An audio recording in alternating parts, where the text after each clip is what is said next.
ಏನ್ ಇಲ್ಲಿ ನಿಂತ್ಕೊಂಡಿರಾ? ನಾನು ನನ್ನ ತಮ್ಮ ಹೊರಗಡೆ ಹೋಗ್ತಿದ್ವಾ, ಬೈಕ್ ರಿಪೇರ್ ಆಗಿತ್ತು, ಅವ್ನು ಬೈಕ್ ರಿಪೇರಿ ಮಾಡಿಸ್ಕೊಂಡು ಹೋಗಿದ್ದಾನೆ. ಹೌದಾ? ಹಿಂಗನ ರಾತ್ರಿ ಆಗಿ ಬಂದೈತೆ, ನಾನು ಬಿಟ್ಟು ಬರ್ಲ ಬೈಕ್ ನಲ್ಲಿ. ಪರವಾಗಿಲ್ಲ, ಬರ್ತಾರೆ ಇನ್ನೊಂದು 5 minutes ಅಲ್ಲಿ. ಸರಿ ಆಯ್ತು, ನಾನು ಬರ್ಲಾ?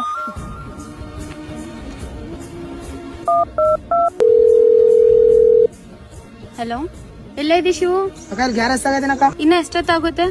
ಇಲ್ಲಕ್ಕ ನಂದ್ ಲೇಟ್ ಆಗ್ತತಿ, ನೀನ್ ಯಾವ್ದಾದ್ರು ಆಟೋ ಸಿಕ್ಕರೆ ಆಟೋದಾಗ ಹೋಗ್ಬಿಡು.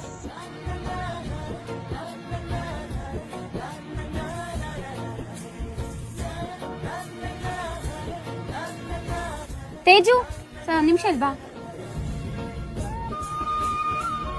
ಏನ್ ಕರ್ದಿರಲ್ಲ? ಯು ಡೋಂಟ್ ಮೈಂಡ್, ನಮ್ಮ ಮನೆಗೆ ಡ್ರಾಪ್ ಮಾಡ್ತೀರಾ? ಆಯ್ತು, ಬಂದು ಹೋಗೋಣ. ಥ್ಯಾಂಕ್ಸ್. ಹಾ.